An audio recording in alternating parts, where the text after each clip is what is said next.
What's up, guys? I'm here with another review for Love and Hip Hop New York, Season 4, Episode 6, I believe. Let me just check that one more time. Is it? Episode 5. Excuse me. But anyways, it is 4:30 a.m. Yes, 4:30 a.m. I told you guys that I was going to get on demand, not on demand, the thing that you could record the shows if you want to, whatever. But I've seen it's like $13.95 or something more than that or whatever, and I am not going to pay that on top of what I'm paying per month, which is over $200. I'm not doing that. Cablevision is not worth that to me, and recording shows isn't either, because I'd rather just sit up and wait until the rerun airs. Okay, TV is never that important. So, anywho, if I was getting it for $5 extra a month, I would do it. Let's get straight into this episode, and I'm going to be so real with you. I don't even want to do this review, mainly because it was just so whack. Like, I'll tell you the one part that made my blood boil, and I'll get to it when I get to it. But, okay, so the show starts off with Tara at the gym with Yandy, and she's doing her little, 1-2 punches, and she's upset. Gotta get that aggression out or whatever. And she's talking to Yandy about Amina's Instagram. Amina's Instagram used to be private. She goes ahead and insta-stalks her and sees that there are pictures of her and Peter and videos of her and Peter. She's pissed off. She cut off all of Peter's clothing and whatnot, which I would have done the same. I probably would have burnt them. But anywho, so Yandy's basically like, you're my homegirl. I'm not rocking with Amina. I can't sign her because it just wouldn't look right on my part because you my girl. Whatever. Saigon takes Erica to some art place or whatever. It was just really romantic. There were bottles of wine. They had canvases. They were to paint each other. He paints a picture of a heart. We didn't see what she painted, but she painted the color purple. And if you guys know, purple signifies how you doing. Yeah, that's the color. But anyhow, it doesn't matter. I'm just saying. That's what I noticed. I really thought it was sweet that he did that. If a guy did that for me, I would... Girl. If a guy did that for me, let's just say, he would be very happy at the end of the date. I love art. If you're that thoughtful enough to take me somewhere like that, I'd just be really appreciative. Okay? I'm not trying to sound like no type of hoe or nothing like that, because I'm not saying that they'd be very happy, because I would put out. I'm just saying they'd be very happy. So the whole conversation was just sweet. Like, it just seemed like they were trying to work it out and make something out of their relationship. Peter and Amina are at the studio. Peter tells Amina about the whole bullshit. Please stop posting pictures and videos on Instagram. Tara cut up all my shit. She was like, you ain't mad at her? Like, it almost looks like I have Amina's teeth right now, no lie. But, you ain't mad at her? Like, she cut up all your stuff. Like, I'm your wife. I'm your wife. It's constantly, I'm your wife now. After we found out, it's like she can't stop saying it.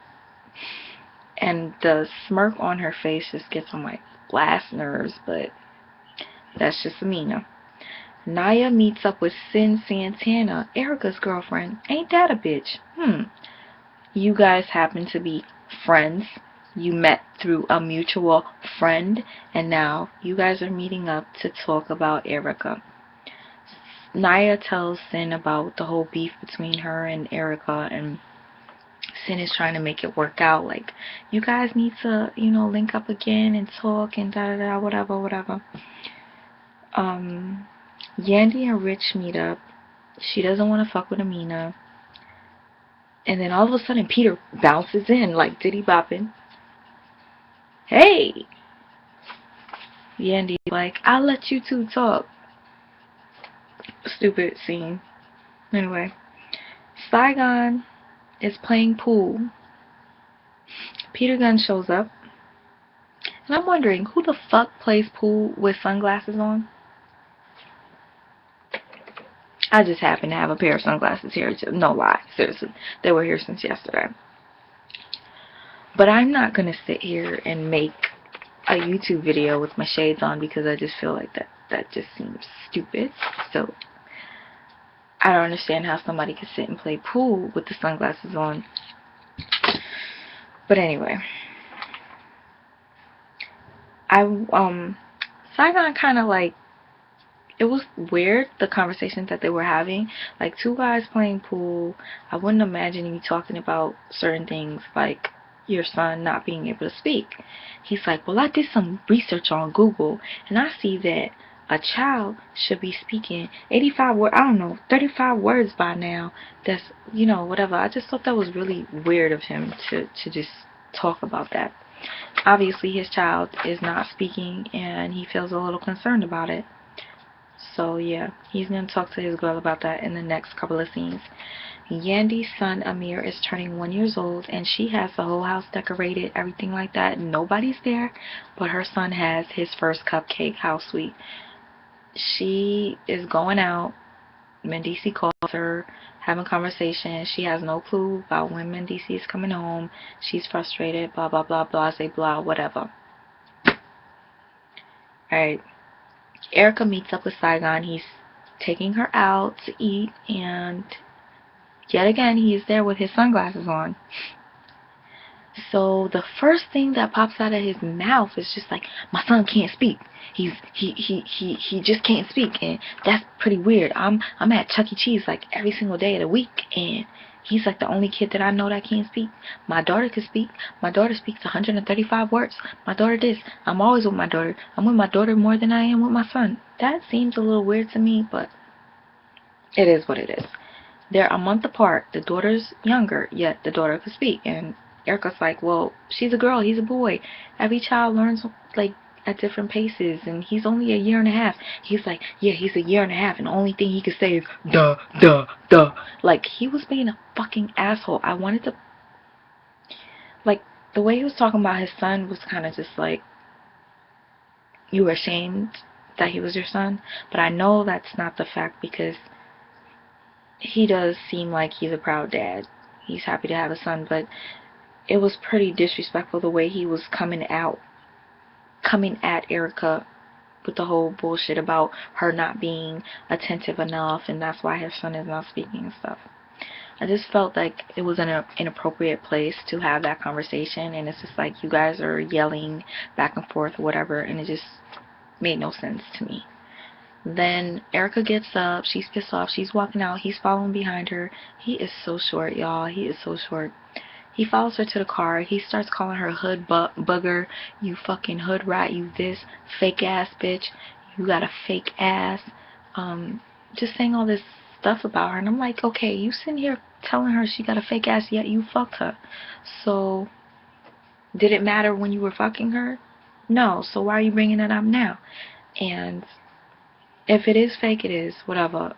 That's the new norm now. Everybody has like a balloon booty. It's like 1 minute you see it just deflated, next minute it's just about ready to burst. I hate seeing that type of shit, but that's the society we live in now. People base attractiveness off of the size of your cakes. If you have a flat ass, you ain't cute. You have flat titties, small titties, saggy titties, you're not sexy. It's just bullshit. Anywho, I swear to you, all these bitches are gonna regret it when they are like 80 years old, carrying around that silicone booty.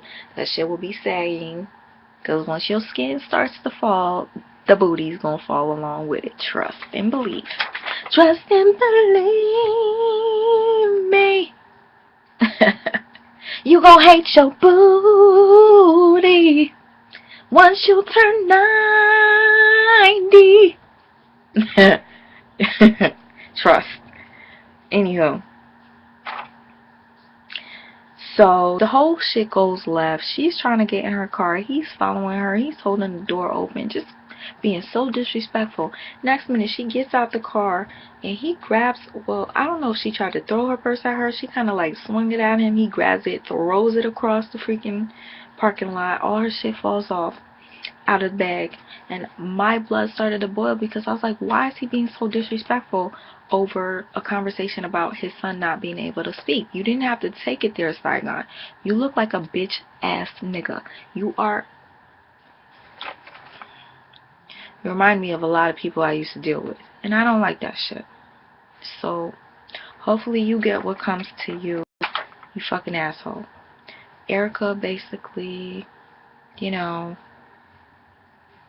she just was like, I should have known better. You know, I knew that this wasn't gonna last. All my girls warned me about Saigon. And yeah, you know, same shit. Okay. Yandy goes to meet with Mendici's lawyer. It looks like they hopped on a plane. I don't know how far this shit is. Like, I don't get it. But she hops on a plane with little Mendici's, both of them. And the oldest one is just so freaking adorable. I tell you, he's so cute. I've seen him in person before, and he is so tiny. He is like, I kid you not, he's like up to my knees or something, but he's a really cute little kid. So she goes to the lawyer. The lawyer is just straight up like not giving her any information. You're not the wife. If you want to get information, get it from Mendici. Nah, I can't say that. Ask Mendici. And she kind of was like, well, you said that once you became our lawyer that he wasn't going to be in prison for long and he'd be out. He was like, no, I never said that. Do not go ahead and you know what I'm saying, be misleading and say that I said this and this and that, because I never said that. He put her in her place, basically. And yes, along with court systems, like if somebody is in prison and they're supposed to have a hearing, the hearings get pushed back so many times. They can get pushed back up to a year, probably more. So the guy could be sitting in prison thinking, yeah, I'm going to have a hearing, I'm going to get to plead my case, and no, it doesn't happen. They push it back to the next month, and then the next month, and the next month, and that's just how the court system works. It sucks, but it is what it is. Don't fuck with the law if you don't want to go to prison, period, point blank. People think they're invincible to this type of shit. Like, if you're doing fucked up shit, best believe one day you will get caught. And I think that about a lot of people that sell drugs and do all types of foul shit. Yeah, the money is good when it's there, but there's gonna be a point where you're gonna get caught up. Trust me. There's gonna be a friend of yours that might be sitting in the cut hating on you like, damn, this nigga, he has everything. He's driving Benzes and Mercedes. That's the same shit. Benzes and Beamers and Bentleys and all that shit. And they just might rat your ass out, and you will end up doing 20 years in federal prison. Trust. Did I say trust me like 30 times already? That means I really want you to trust me. You guys, don't do drugs, don't sell drugs. You don't want to get in prison for shit like that, you know what I'm saying? Because they will put you down under the jail. Okay, I basically made that whole part of the video extra long. Why am I talking about it? I don't know. But this is going to be towards the end. I'm kind of done with this shit. It's kind of boring. Peter and Tara meet up, and it's not really that they met up. Peter kind of like chases Tara down, like, I'm waiting for her to be on her way to work, you know, because she's been avoiding me, da da da da. So he kind of like sneaks up on her, and she's like, I'm on my way to work. And I'm like, bitch, where the fuck you work at dressed like that? She had on a pair of shorts and some bright ass shirt, and yeah, she looked cute and everything, but where do you work? I want to know. So yeah, she's pissed off with him. She doesn't want to talk to him, whatever. She walks to work. Tara, where's your car? Maybe you work like right around the corner from where you live, but still. Where's your car? You have 2 kids. You should have a car, minivan, something. Borrow it from freaking, what's her name? Erica Jean. Carpool, something. Sin meets up with Erica to talk about her meeting with Nayeli. Why are you meeting up with Nayeli for? It's just stupid conversation. Just to fill up the episode. Yandy meets up with her dad. Uh, Filler for the episode. Erica meets up with Naya at her strip club, and she's wearing a spider web. She looks really cheap and cheesy, and Naya is like, I see you bought your little Birkin bag, and you already know, I said this on other videos, whenever a chick says, I see your little dress, I see your little bag, I see your little car, that means the bitch is hating on you. I'm sorry. The last couple of episodes, I kind of was taking up for Nia Lee, but I'm now starting to, like, not like her. She's a little firecracker. How about that? Yeah. She's always starting with Erica, and I'm not feeling it. So they're having this conversation. The first thing she notices is that the bag is, she was like, well, this bag looks a little let me see.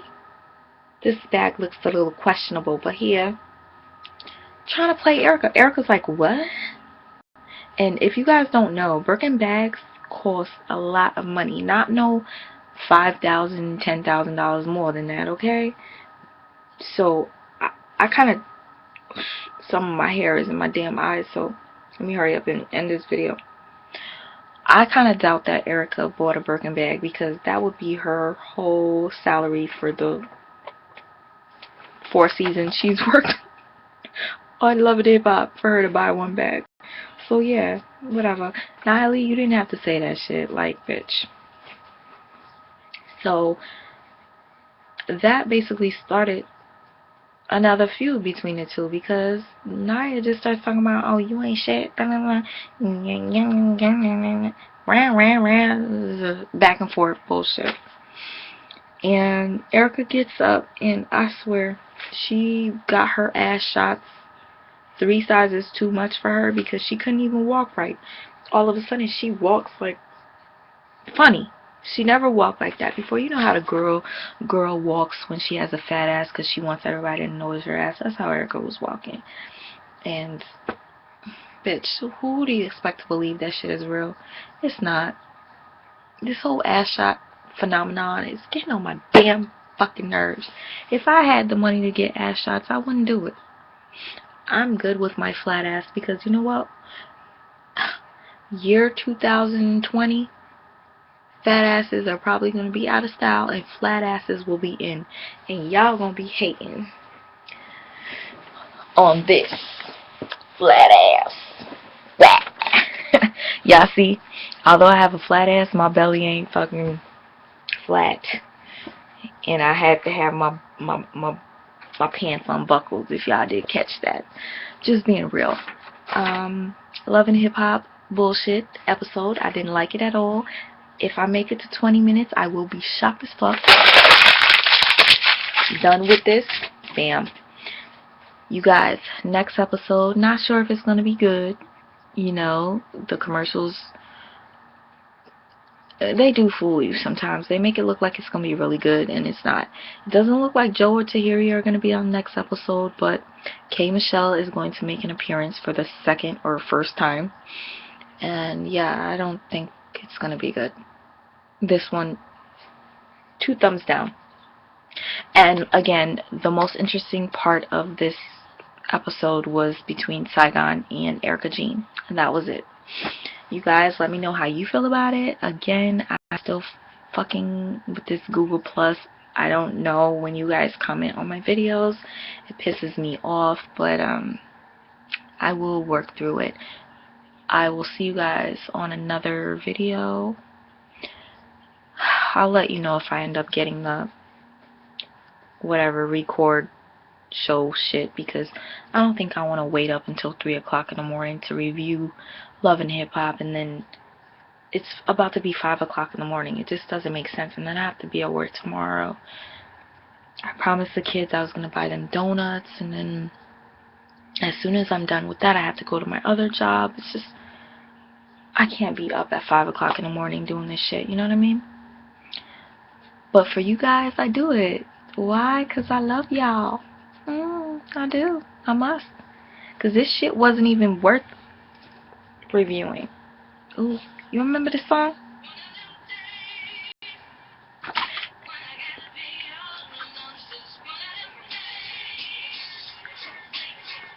Oh, yeah. Okay, let me go.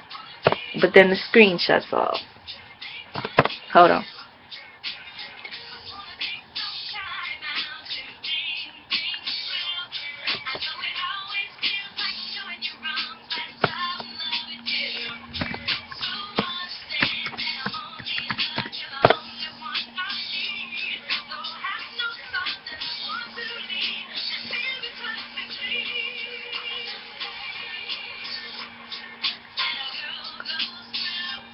Okay.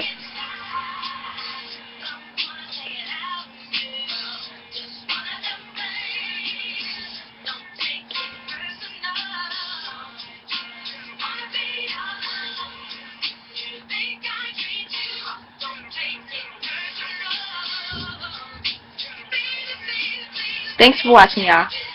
Love y'all.